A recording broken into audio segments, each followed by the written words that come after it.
Olá, seja bem-vindo de novo, seja bem-vinda de novo. Vamos terminar aqui agora. Bom, vamos conversar nesse último módulo sobre o processo de falência, tá? Sobre como que acontece, sobre como ele começa e como ele termina, tá? Vamos lá. Bom, primeiro, a ideia do processo de falência, né? O que a gente trata ali primeiro, né? Quem é competente para julgar um processo de falência? Cada circunscrição, cada estado vai ter dentro do seu tribunal os órgãos competentes para julgamento, mas dentro de uma circunscrição, quando ela for pequena, vai ser julgado, por exemplo, nas varas cíveis, né? Mas quando ela for um pouquinho maior, por exemplo, como a circunscrição aqui de Brasília, a comarca, né? As comarcas fora, aqui em Brasília, a circunscrição aqui de Brasília, ela possui uma vara específica, vara de falência, né? Vara de falência e recuperação de empresa. Quando é assim, a competência é dessa vara específica. Quando não, ela vai, né, nas comarcas que forem muito pequenas, que não tiverem essa especialização, a gente vai mandar para a vara civil, tá? Mesmo. Mas, a princípio, como é estipulado no artigo 3º da 11.101, é para um juiz cível. Quando houver a especialização, a gente manda para o especializado. Quando não houver, juiz cível, tá?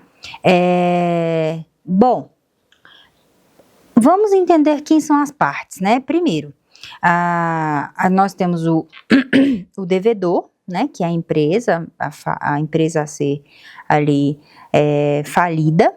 Nós temos os credores, né? E aí a gente vai ter os credores na sua ordem, os credores trabalhistas, depois os credores quirografários, que são credores que têm algum crédito preferencial, então eles têm ali em contrato ou, né, enfim, no seu título, uma ordem preferencial de recebimento.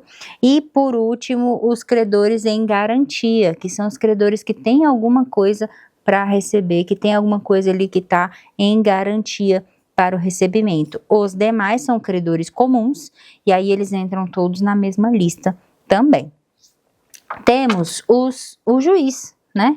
O juiz, que é a autoridade principal do processo de falência, mas não é ele quem movimenta a empresa ou a massa falida da empresa. Quem faz isso é o administrador judicial, tá? Mas é o juiz que é responsável por analisar o pedido de falência, decidir, né, sobre essa decretação da falência ou não, né? Se é possível recuperar a empresa também, ele vai fazer essa ideia da recuperação. E é ele quem vai supervisionar o funcionamento ali da execução desse processo de falência, tá?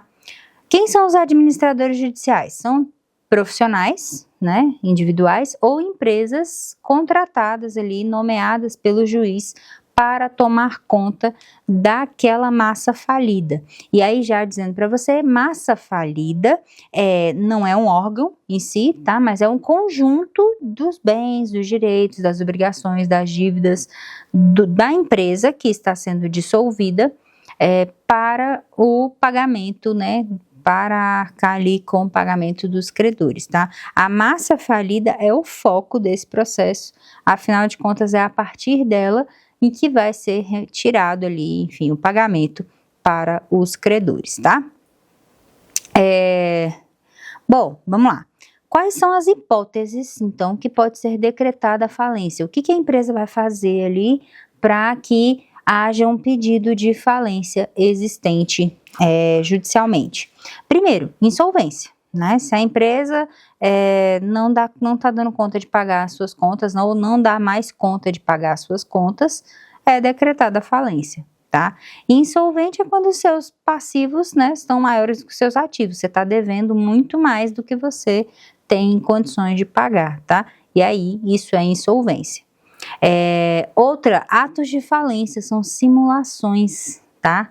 E também ações que são consideradas suspeitas. Por exemplo, a empresa começa a vender os bens, se desfazer dos bens de forma indiscriminada, ou então, por exemplo, fecha o estabelecimento, repentinamente vende todos os bens que estão lá dentro. Isso aí são atos de falência, né? E esses atos de falência também geram aí pedido de falência. Dívidas em valor muito superior ao patrimônio, claro, né? A insolvência tem isso aí, claro, mas quando há um valor muito maior de passivo do que ativo, a própria lei presume que isso já é possível de falência, tá? Durante o processo a gente vai ver também mais um caso de decretação de falência, é a impugnação de créditos, quando o credor já está ali cobrando, e há um questionamento sobre essa impossibilidade de pagamento. E por fim, a perda de controle sobre os bens, tá?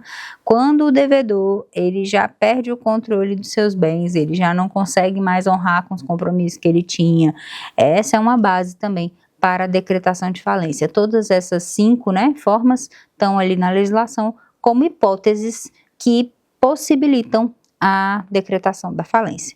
E aí, como é que anda o processo de falência? Como é que a gente começa esse processo de falência? Requerimento.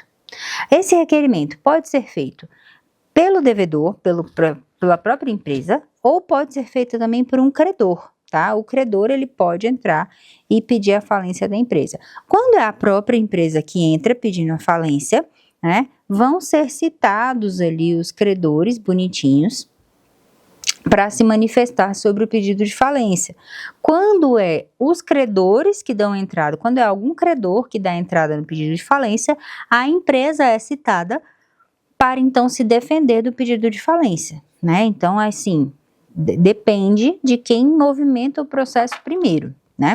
Às vezes o credor entra com um pedido de falência, mas o devedor, né, que é a empresa, se defende e fala, não, ok, a gente está devendo, mas a gente pode fazer aqui uma recuperação judicial e não uma falência, né? Não vamos quebrar.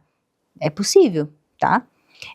Mas o requerimento é o primeiro, a peça inicial do processo de falência, ele é o requerimento a pedido de falência, tá?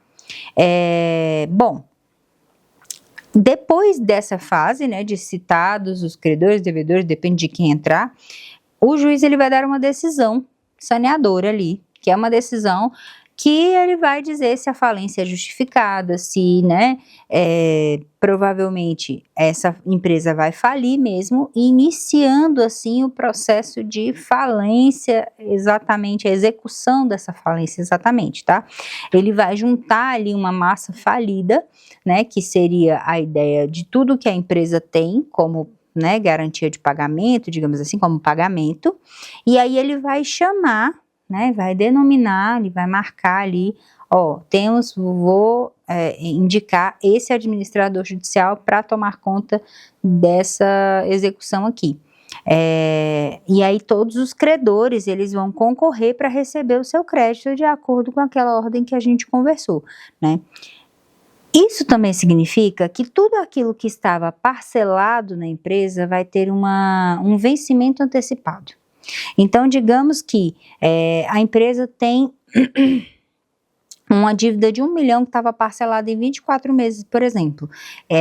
No 5º mês ela pediu falência, volta as 19 parcelas que ainda estão em aberto para a gente poder entrar nesse processo de falência aqui para receber esse valor completo, tá? Bom, dentro da decretação da falência, né, dessa decisão que decreta a falência, o juiz determina um período suspeito, um período de até 90 dias, né, para que os atos que sejam praticados pelo devedor, se forem prejudicial aos credores, sejam considerados nulos de imediato, tá? Então, decretei a falência aqui, se o devedor começar a vender os bens dele igual um louco, essas ações dele são nulas de pleno direito, tá? Porque nesse período aí a empresa não pode mexer, principalmente no que ela tiver de ativo para que os credores sejam ali protegidos de algum modo, tá? Bom, após essa a terminação começa ali os pagamentos, o administrador judicial, ele vai administrando ali os pagamentos a serem resolvidos. Então a empresa tem, a massa falida da empresa é um carro, um imóvel, tanto valor em conta, tanto valor de investimento, as dívidas são essa, os credores estão aqui, se faz uma lista de credores com a sua ordem de preferência, e aí o administrador judicial, ele vai fazendo essa distribuição e prestando contas, lógico, ao juiz, tá? O processo de falência, ele se encerra com a monetização de tudo isso, né? Quando é feito o pagamento, a distribuição dos valores bonitinho, o encerramento do processo de falência, ele vai exigir que a prestação de contas seja feita pelo administrador judicial até o fim, até o limite, né, do pagamento das contas. Então provavelmente não vai sobrar, provavelmente vai faltar credor para receber, mas quando o administrador judicial, olha, fizemos tudo que podia ser feito, tá aqui a prestação de contas, pagamos tudo que poderia ser feito, aí a falência é oficialmente encerrada. Tá? É claro que é possível entrar, né? É possível se recorrer, é possível ter um recurso, é possível ter recurso da decisão que decretou falência, por exemplo, é possível ter apelação da sentença de falência, né? Tudo isso é possível, mas dentro ali do processo, esses são os passos que se seguem até o encerramento do processo de falência, tá? Bom, eu agradeço pela sua companhia, agradeço por ter chegado até aqui. Faça aí o material, dá uma lida aí no seu material direitinho, faça os exercícios que estão na sua plataforma. Muito obrigada por ter chegado até aqui mais uma vez. Até uma próxima. Tchau, tchau.